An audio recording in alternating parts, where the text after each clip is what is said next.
It's undeniable. The McAllen Christmas Parade, that was a good show. That was a really, really nice parade. A couple of years now that they've been doing it.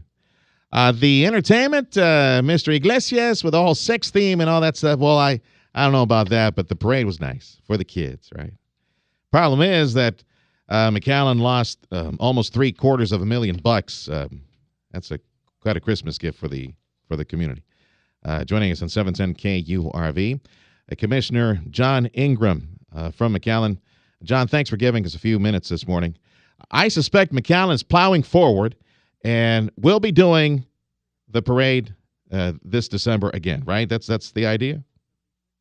Oh, I think the city commission has to think about that, Sergio. I think we ought to scale the parade back down to something like what we did at La Posada for years. Okay, all right.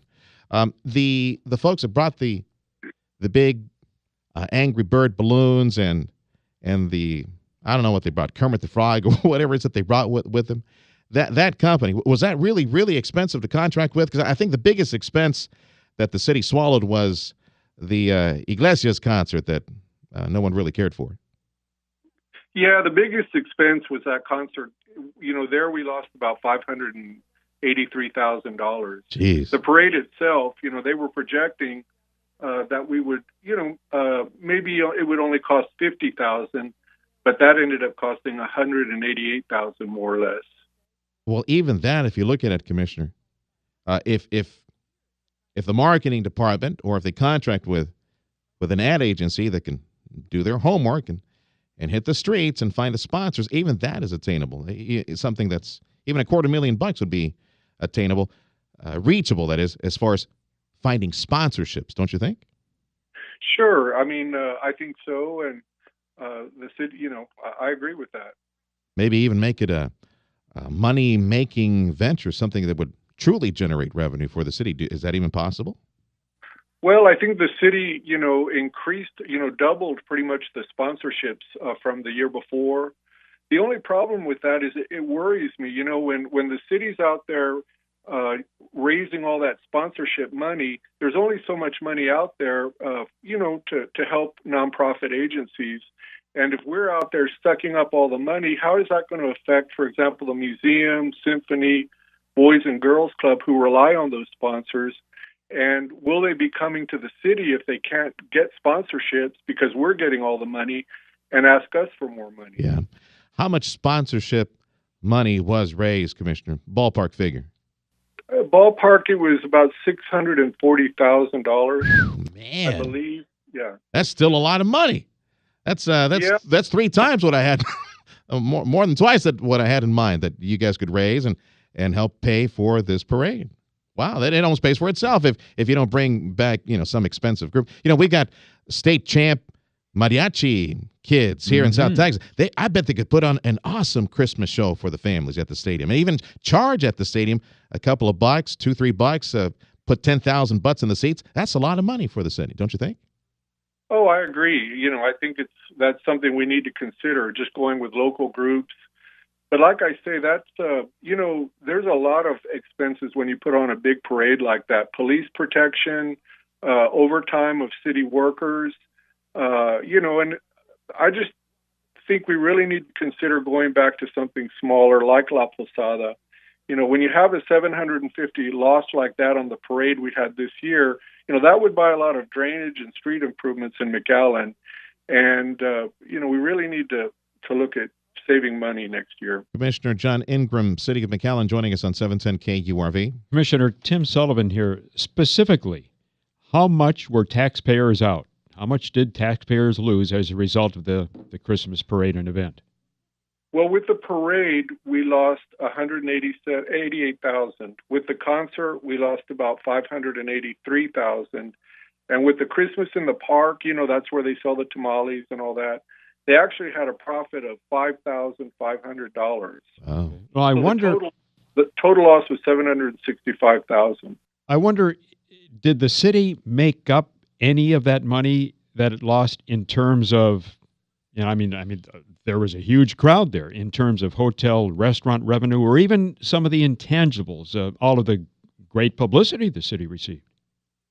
Well, there was this study by UTRGV that estimated, the city did the estimate of how many people were at the parade. I kind of questioned that number, but they say there were 240,000 people. It's based on a formula. Yeah. And based on that and the publicity that they got, they're estimating, if I recall, about $9 million coming back to the city, intangible, that sort of thing. But, so if you believe that $240,000 number, then we gained about $9 million in advertising and money back. Sure. And your proposal to scale things down kind of seems right now, anyway, to go against the grain of what the city of McAllen is trying to do, and that's be a bigger spot on the map. Well, the first year of the parade, I was against that, but I have to admit, they told us this year that they were going to be careful, and it would only cost us about $50,000, and I supported it, I have to admit, and because I believed what they were telling me, and it ended up costing us $765,000. I just think next year, we have a lot of needs in the city that we need to address, and I think it would just be a better job to scale down. A lot of people aren't talking about it, but just the stage and the flooring, if you remember that, cost us about $146,000. And, that never came to the city commission for approval.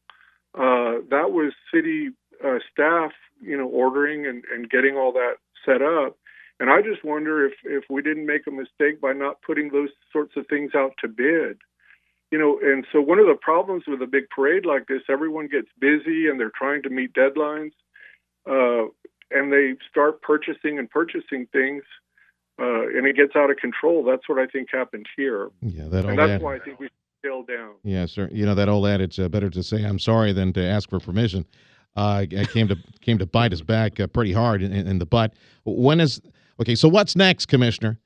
When does this become another actionable issue on the agenda? Who's the committee working on this? What's going to happen next? Because, it's early in the year, but they need to be making some decisions on this pretty soon. Well, we'll just have to – it'll be scheduled, what we're going to do next year. But, I think whatever we do, we just need to be more transparent. It took them 3 months to get the numbers out. I don't understand why it took so long. We shouldn't have these confidential contracts. We need to control city employees' purchasing power. And, I think what all this has done is caused the city to lose confidence in the commission.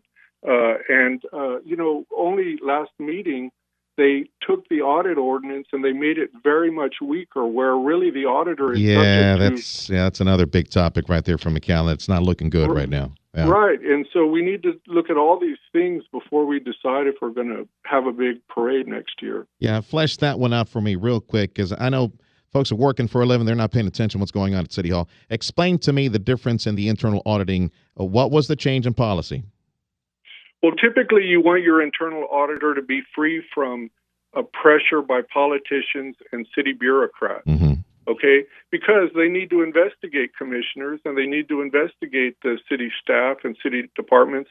Well, they changed the ordinance to make it so that the city commission... Who changed it, John? Who changed it?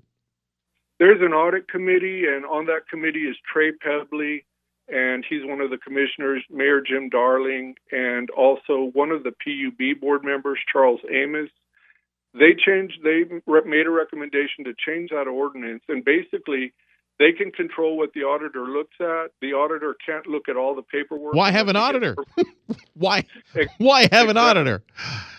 Exactly. And in a situation like this, where people are questioning the city's transparency, I think the best thing we could do is change that ordinance, put it back the way it was, have a real independent internal auditor who can look at whatever they want, based on the scope of the audit.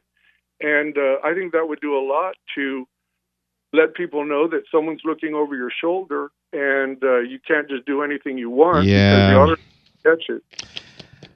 I don't know what needs to happen, Commissioner, but I think you guys need to take a look at that again and kind of bring it back the old way. Either that or just, not have an internal auditor and hire somebody to do an impartial review of all your books. Right. People are wondering how transparent is McAllen, Well, it took a while to get the information out for the parade. It took a little too long. Yeah, that's taxpayer money there. So, Commissioner, we got to go, but we'll follow up on this at a later date. Thank you, Commissioner. John Ingraham, Commissioner for McAllen, joining us on 710 KURV.